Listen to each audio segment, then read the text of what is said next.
ഞാൻ ചെയ്യുന്ന കാര്യത്തെക്കുറിച്ച് എനിക്കൊരു അവബോധം കൂടി വരുമ്പോൾ ഞാനൊരു സംഘർഷാവസ്ഥയിലായിപ്പെടുകയല്ലേ? സംഘർഷാവസ്ഥയിലാവില്ല. കാരണം നമ്മൾ ഒരു കാര്യം ചെയ്യുമ്പോഴേ ഇതിനെ പൂർണ്ണമായിട്ട് അതിനകത്തോട്ട് കയറുക എന്ന് പറഞ്ഞു കഴിഞ്ഞാൽ നമ്മൾ അതിനകത്ത് അങ്ങ് മുഴുകിപ്പോവും.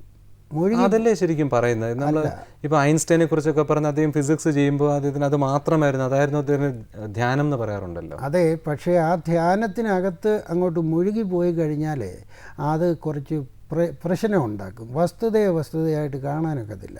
ഒരു കാര്യത്തിൽ പൂർണ്ണമായിട്ട് നമ്മൾ മുഴുകിയാൽ അത് സാത്മ്യം പ്രാപിക്കലാണോ? ആണല്ലോ, വേറെ ചിന്തകളില്ല, അതിനകത്തോട്ട് കയറി അങ്ങ് പോവുക. അതേസമയം ഞാൻ സാത്മ്യം പ്രാപിക്കുകയായിരുന്നു, ഞാൻ കോൺസെൻട്രേറ്റ് ചെയ്യുകയായിരുന്നു എന്നുള്ള ആ ഒരു ബോധമുണ്ടെങ്കിൽ നമുക്ക് കുറേ കൂടെ ഫ്രഷായിട്ട് കുറച്ചുകൂടെ നല്ല രീതിയിൽ വസ്തുതയെ കാണാൻ കഴിയും. ഇപ്പം തന്നെ ഇത് ദൈനംദിന ജീവിതത്തിൽ ഓരോ നിമിഷവും പറ്റുമെന്നാണ് ഡോക്ടർ പറയുന്നത്. അവബോധം എപ്പോഴും പറ്റത്തില്ല, പക്ഷേ എപ്പോഴും വേണ്ട, വല്ലപ്പോഴും ഒക്കെ മതി. മാറി നിന്നിങ്ങനെ നോക്കാം.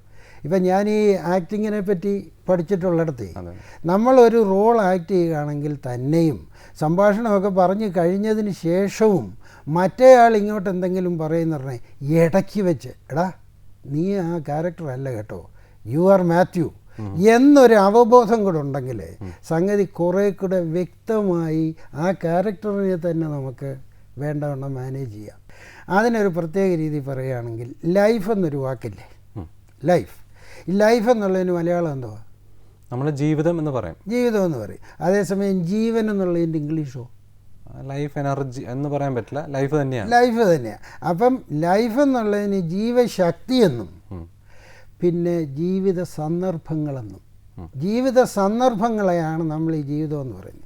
അതേസമയം ജീവശക്തി എന്ന് പറയുന്നത് നമ്മളിൽ വ്യാപരിച്ചിരിക്കുന്ന ഓരോ നിമിഷവും വ്യാപരിച്ചിരിക്കുന്ന ആ ശക്തിയാണ്. ഈ ശക്തി നമ്മളെ ജനിക്കുന്ന സമയത്ത് നമ്മിൽ പ്രവേശിക്കുന്നു. പക്ഷേ ഇത് നമ്മിൽ മാത്രം ഇരിക്കുന്ന ഒരു സാധനമല്ല. ഈ ലോകം മുഴുവൻ ജീവജാലങ്ങളിൽ വ്യാപരിച്ചിരിക്കുന്ന ഈ ശക്തിയാണ്, ഈ പ്രപഞ്ച ശക്തിയുടെ ഒരു ഭാഗമാണ് ഞാൻ. ആ ഞാനാണ് യഥാർത്ഥത്തിലുള്ള ഞാൻ. അത് ആ പ്രപഞ്ചശക്തിയുടെ പരാശക്തിയുടെ എന്നൊക്കെ പറയുമ്പോൾ സാധാരണക്കാർക്ക് ഈ പരാശക്തിയൊന്നും മനസ്സിലാക്കാൻ പ്രയാസമുണ്ട്. പക്ഷേ നമുക്കതീതമെന്ന് പറയുന്ന ഏത് സാധനത്തിനെയും നമുക്ക് എങ്ങനെയെങ്കിലും ഒന്ന് പിടിച്ചൊന്ന് സ്വാധീനിക്കണമല്ലോ.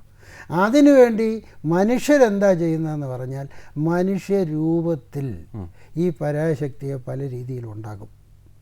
ഇപ്പോൾ പമ്പാ നദിയിൽ പതുക്കെ വെള്ളം പോകുന്നു, ഒരാൾ കുടത്തിനകത്തു നിന്ന് കുറേ വാരി വെച്ചു, വേറൊരാൾ കലത്തിനകത്ത് വെച്ചു, വേറൊരാൾ ചട്ടിക്കകത്ത് വെച്ചു, വേറൊരാൾ കുപ്പിക്കകത്ത് വെച്ചു.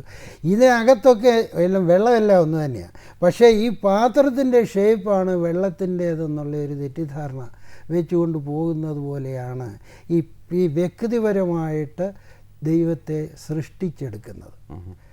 അപ്പോൾ ദൈവത്തെ സൃഷ്ടിക്കുകയാണ്. അപ്പോൾ ദൈവത്തെ മനുഷ്യൻ സൃഷ്ടിച്ചെടുക്കുന്ന ദൈവമാണ്. ഡോക്ടറിൻ്റെ ഈ ദൈവം എന്നുള്ള സങ്കല്പം എന്താണ്? എൻ്റെ ദൈവം എന്നുള്ള സങ്കല്പം ആദ്യകാലത്തൊക്കെ ഉണ്ടല്ലോ, ആദ്യകാലത്തൊക്കെ ഞാൻ ഈ പേഴ്സണൽ ഗോഡ് വ്യക്തിപരമായിട്ട് ഞാൻ എൻ്റേതായ രീതിയിൽ എൻ്റെ വീട്ടിൽ എൻ്റെ അച്ഛനമ്മമാർ പറഞ്ഞിട്ടുള്ള എടാ ഇത് യഹോവ ദൈവമാണ്, യേശു ക്രിസ്തു ദൈവമാണ്, അങ്ങനെയാണ് ഇങ്ങനെയാണ് പറഞ്ഞ് ഇടിച്ച് കയറ്റിയിട്ടുണ്ട്. കുറേ കഴിഞ്ഞപ്പോൾ എനിക്ക് മനസ്സിലായി ഇത് നമ്മളൊക്കെ ഉണ്ടാക്കിയ ദൈവങ്ങളാണ്. അതേസമയം റിയൽ ഗോഡ് അതിനുവേണ്ടിയുള്ള ഒരു അന്വേഷണം നടത്തിയപ്പോൾ എനിക്ക് മനസ്സിലായത് ഈ വലിയ പരാശക്തിയുടെ ഒരു ഭാഗമാണ് ഞാൻ. ആ ശക്തി എന്നിൽ കയറുമ്പോൾ എനിക്ക് ജീവൻ കിട്ടുകയും ഞാൻ ചിന്തിക്കുകയും പല രീതിയിൽ നോക്കുകയും കാണുകയും ഒക്കെ ചെയ്ത് അങ്ങനെ വരുമ്പോൾ എനിക്ക് ആവശ്യമുണ്ടെങ്കിൽ ഞാനൊരു ഈശ്വരനെ സൃഷ്ടിക്കും. അതെൻ്റെ ഇഷ്ടമനുസരിച്ച് എൻ്റെ ആവശ്യമനുസരിച്ചാണ്. ഇപ്പം ദൈവത്തെ അന്വേഷിച്ച് പല ആളുകൾ പലയിടത്തും പോയിട്ടുണ്ട്. അവരൊക്കെ പല ദൈവങ്ങളെ ഉണ്ടാക്കിക്കൊണ്ട് വന്നിട്ടുമുണ്ട്. അതൊക്കെ അവരുടെ ഈ ജീവിതത്തിലുണ്ടാകുന്ന ക്രൈസിസ്, ജീവിതത്തിലുണ്ടാകുന്ന സംഘർഷത്തിനെ ഒന്ന് കുറയ്ക്കാനായിട്ട് ഒരാളിനെ വേണം, ഒരു സപ്പോർട്ട് വേണം. ആ സപ്പോർട്ടിന് വേണ്ടി നമ്മൾ ഒരു ദൈവത്തെ ഉണ്ടാക്കിയാൽ അത് കുഴപ്പമൊന്നുമില്ല. ആ ദൈവം ഉണ്ടായിരിക്കുന്നത് നല്ലതാണ്. ചോദിക്കട്ടെ ഡോക്ടറിൻ്റെ ജീവിതത്തിൽ ഒരു വലിയ ക്രൈസിസ് എന്ന് പറഞ്ഞ അങ്ങനെ ഒരു സന്ദർഭം എന്തായിരിക്കും? ഞാൻ കല്യാണം കഴിച്ച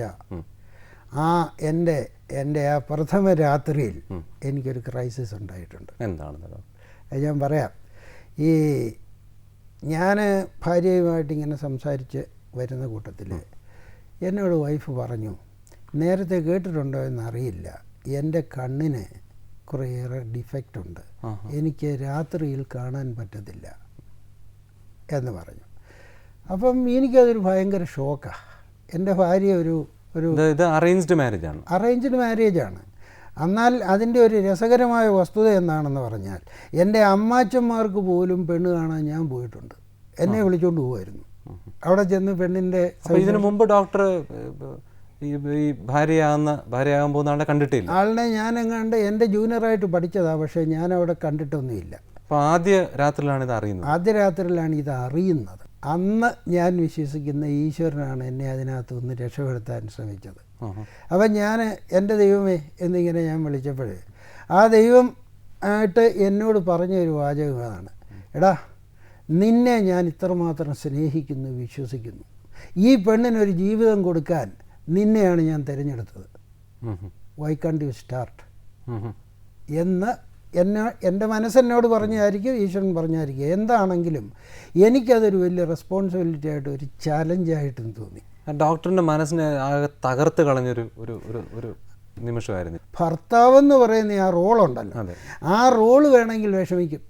എൻ്റെ ഭാര്യയ്ക്ക് കണ്ണിന് പ്രയാസമുണ്ടല്ലോ, പക്ഷേ എന്നിലൂടെ വർക്ക് ചെയ്യുന്ന, എന്നിലൂടെ ആ ഓരോ നിമിഷവും ഓരോ സെല്ലിലൂടെ വർക്ക് ചെയ്യുന്ന ആ ജീവശക്തിയെ ആർക്കും തൊടാൻ പറ്റത്തില്ല.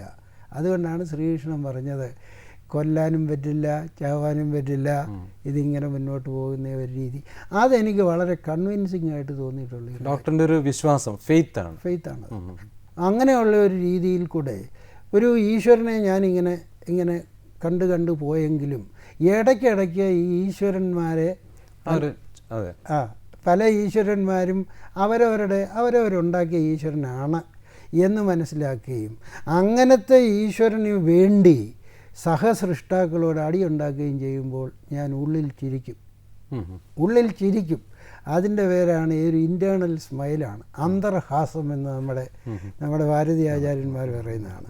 അല്ല അതിനുവേണ്ടി വഴക്കുണ്ടാക്കത്തില്ല, അവന് പേരും ഇല്ലാത്തവനായതുകൊണ്ടല്ലേ കരുതുന്നത്. പക്ഷേ ഇവിടെ നമ്മുടെ ഈ സമൂഹത്തിൽ ഞാൻ ഹിന്ദുവാണ്, ഞാൻ ക്രിസ്ത്യാനിയാണ്, മുസൽമാനാണ് എന്നും പറഞ്ഞ് അടിയുണ്ടാക്കുമ്പോൾ മാറി നിന്ന് അവയർനെസ്സോടുകൂടി ഞാനായി മാറി നിന്ന് നോക്കുന്ന ഒരവസ്ഥ ഉണ്ടെങ്കിൽ നമുക്ക് മനസ്സിന് വലിയ സുഖമാണ്.